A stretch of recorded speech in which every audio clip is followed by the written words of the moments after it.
যে কোনো ওয়েবসাইট তৈরিতে প্রথমে আমরা যে কাজগুলো করি, যে এই ওয়েবসাইটের মাস্টার এলিমেন্টসগুলা আমরা আগে তৈরি করে ফেলি। মাস্টার এলিমেন্টস বলতে বোঝায় যে পেজ পাল্টালেও যে এলিমেন্টসগুলা পেজের সাথে সাথে পরিবর্তন হয়ে যায় না, যেমন হেডার, ফুটার, তারপরে লোগো, তারপরে ব্যাকগ্রাউন্ড, তারপরে পেজের ব্যাকগ্রাউন্ড। সবচাইতে প্রথমে আমাদের কাজটা হবে যে স্পেশাল যে কালারটা, আমাদের সোয়াসেসটা, সেটাকে নিয়ে আসা।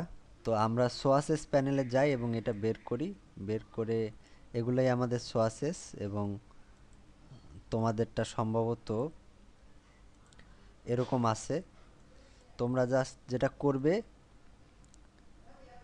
রিপ্লেস সোয়াসেস করবে এবং তোমাদের ফাইলের লোকেশনে যাবে। আমার এটা আছে হচ্ছে ডেস্কটপে, এক্সারসাইজ ফাইলের মধ্যে, এবং এটা হচ্ছে ডট এসিও ফাইল।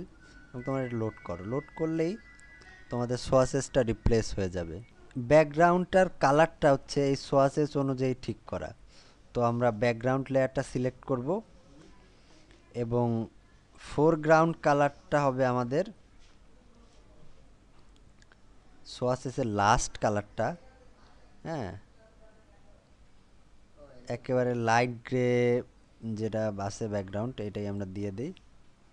এবং আমরা যদি অল্টার ডিলিট ক্লিক করি তাহলে ব্যাকগ্রাউন্ডটা চলে আসবে। এবং ব্যাকগ্রাউন্ডটা যখন আমরা অন্য কালারে পাল্টে ফেলাবো, তখন আমরা এটার সাথে কিছু নয়েজ যোগ করে দেই, তাইলে একটা আর্টিস্টিক এফেক্ট আসবে। 0.5% নয়েজ, গসিয়ান নয়েজ, মনোক্রোমেটিক। আমরা ওকে দেই। এখন কিছুটা আমাদের পেজের ব্যাকগ্রাউন্ডটা কিছুটা সেপারেট করা যাচ্ছে। পেজের ব্যাকগ্রাউন্ড সেপারেট না করা গেলেও কোনো অসুবিধা নেই, কারণ আমরা হচ্ছে পরেই পেজের ব্যাকগ্রাউন্ড নিয়ে কাজ করব। এইটা হচ্ছে আমাদের পেজের ব্যাকগ্রাউন্ড। প্রথমে আমরা যেটা করব, এই ব্যাকগ্রাউন্ডে আমরা স্ট্রোক অ্যাপ্লাই করব, এবং স্ট্রোকটা হবে একটা মোটামুটি গ্রে স্ট্রোক, কিন্তু একটু ডার্কার গ্রে। কিংবা আমরা এই ডার্ক গ্রে স্ট্রোকটা দিতে পারি সোয়াসেস প্যানেল থেকে, এবং ওকে ক্লিক করি। এবং স্ট্রোকটা যদি আমরা মোটামুটি 5 পিক্সেলের একটা স্ট্রোক দেই, এটা আউটসাইডে না হয় যদি ইনসাইডে হয়, অপাসিটিটা একটু যদি কম হয়, এবং কালারটা যদি বেশি ডার্ক মনে হয়, এটা আমরা লাইটের দিকেও করে দিতে পারি।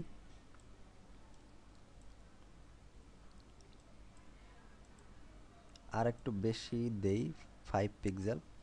এখন মোটামুটি একটা পেজের মতো দেখাচ্ছে। আমরা ওকে দেই স্ট্রোক। এবং এটাকে যদি আরও ব্যাকগ্রাউন্ড থেকে আলাদা করতে আমরা চাই, তাহলে একটা ড্রপ শ্যাডো যদি আমরা দিয়ে দেই, ড্রপ শ্যাডোটা হবে হচ্ছে ডিস্ট্যান্স নাই কোনো,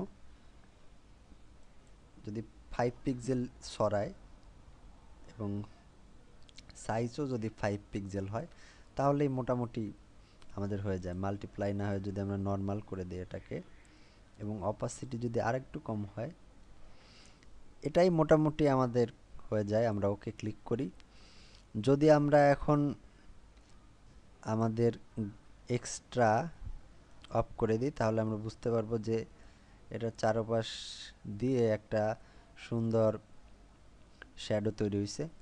আমাদের ব্যাকগ্রাউন্ড এবং ফোরগ্রাউন্ডের কালার একই রকম, গ্রে কালার, তারপরেও মনে হচ্ছে যে জিনিসটা আলাদা। যখন আমরা পেজ ব্যাকগ্রাউন্ডটা করে ফেলাবো, আমাদের তৃতীয় মাস্টার এলিমেন্টস হচ্ছে লোগো, যেটা হেডারের মধ্যে থাকবে। লোগো হেডারের মধ্যেই আছে।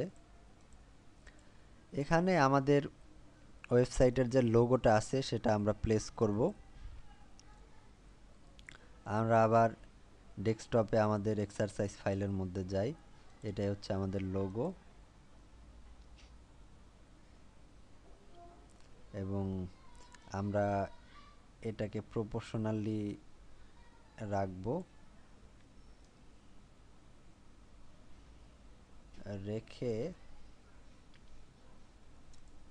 আমরা এন্টার ক্লিক করব, তাহলে এটা হবে এবং আমাদের পিছনের যে ব্যাকগ্রাউন্ডটা সেটা আমরা ডিলিট করে দেব। এখন মোটামুটি আমাদের মাস্টার এলিমেন্টগুলা পাতানো হয়ে গেছে। আমাদের শেষ মাস্টার এলিমেন্টসগুলো হচ্ছে আমাদের নেভিগেশন সিস্টেম, যেটা এখান দিয়ে থাকবে এবং যেটা আমরা পরের চ্যাপ্টারে ক্রিয়েট করব। Thank you.